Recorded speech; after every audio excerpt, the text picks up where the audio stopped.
Hi everybody, welcome back to Amanda Loves Sense and Books. I'm going to go over the books I read for January 2023. Some I listened to audio, some I borrowed from my library, some I listened to ebook or read over my Kindle, and then some I read physically. I read a total of 9 books last month, so here's what I thought of all of those.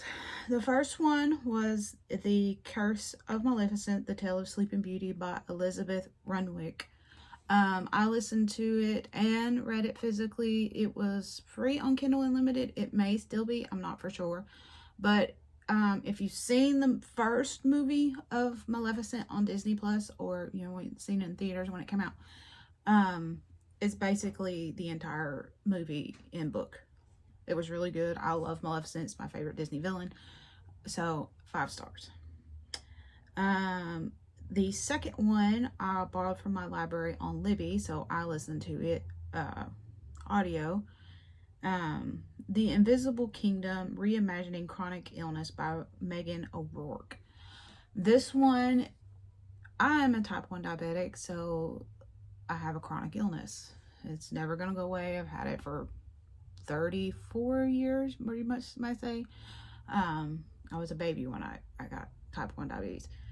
But it makes you really think, like, are some of these doctors that are putting so much medicine on these people, are they really making them better, or are they making them worse? Are they overlooking these symptoms that people are saying, hey, this is what's going on with me? Some doctors don't believe it. And she's basically telling the story of how she came to found her chronic illness, and it makes you really think about the medical field.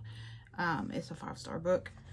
If you can borrow it from your library, I would say do it, and listen to an audiobook, because there's a lot of things in there I'm like, wait, what? So I was happy to listen to it on audio. The next one was this one, For Love and Country by Candace Waters. This one was really good. I felt like the ending was kind of rushed, so I gave it a 4 stars, maybe a 3.5. It's basically when Pearl Harbor got hit. This girl, she leaves her fiance the day of their wedding and goes and joins the Navy Waves, and she gets shipped to New York first, and then she gets shipped to California, I want to say, and then she gets shipped to Hawaii. And there's kind of a little bit of romance in it, but not much. If you're looking for a romance, I wouldn't say this is for you. More of a historical fiction, pretty much. It was good. The ending I felt was rushed. I wish they wouldn't have rushed so much of the last 50-60 pages, but it was a good book. The next one, I am an autism mama. Have been since, well, birth, but we found out he was 2.5, that he is on the autism spectrum. So he is 8 now, and I listened to the book, Sincerely Your Autistic Child, What People in the Autism Community Wish Their Parents Knew About Growing Up, Acceptance and Identity, by, what was her name? Sharon Davenport. I rated this at 5 star. It made me cry. So if you are a special needs mom or an autism mama, definitely listen to this book. It basically is telling the stories from different advocates or different parents and people on the spectrum. Like, they wish certain things wouldn't happen when they were growing up, wish they would have been accepted by sometimes their parents, or sometimes outside people in their lives. It's not necessarily just their parents that the story is geared towards. But yeah, it makes you think, like, what could I do different as an autism parent? And yeah, I mean, not that I'm not doing enough, but it really shines a light on autism parents. Like, what else can you do, like, to make their lives more acceptable in this world, and have them have a happy, successful life, even after we're gone and we can't be their voice. What kind of skills can they get from therapies if they're not working? Like, you've got to be their voice and say, hey, this is not working. We have been doing this for so long. It's not working. We need a different aspect or a different way to get this. Because not all two autism people are not the same. I will tell that until I'm blue in the face, because you meet one autistic person, you meet one autistic person. They're not all the same. They don't all have meltdowns on the same way or different. Yeah, it's just, it was a really good book. The next one was Idiot by Laura Clary. Hope I'm pronouncing her last name right. She was the TikTok and Facebook girl who basically Steven, I'm pretty sure y'all have heard of her on Facebook, where she's got this face thing, and on Snapchat, and she basically picking on her husband. And this is the story of how she came to be that famous person we know on Facebook. And you really wouldn't know by watching these videos that they're just for fun, and how hard her life was before she got to this point. Like, you don't know until you actually talk to somebody. I borrowed it from my library. And then the next one was The Witch's Heart by Genevieve Kornchik. I guess that's how you say her last name. Sorry, I butcher names. I apologize. I rated this one a 5-star. This one is about Angrboda. She is a witch, so per se. Zeus and not Zeus. Yeah, it was Zeus. Thor's daddy. I can never remember his name. And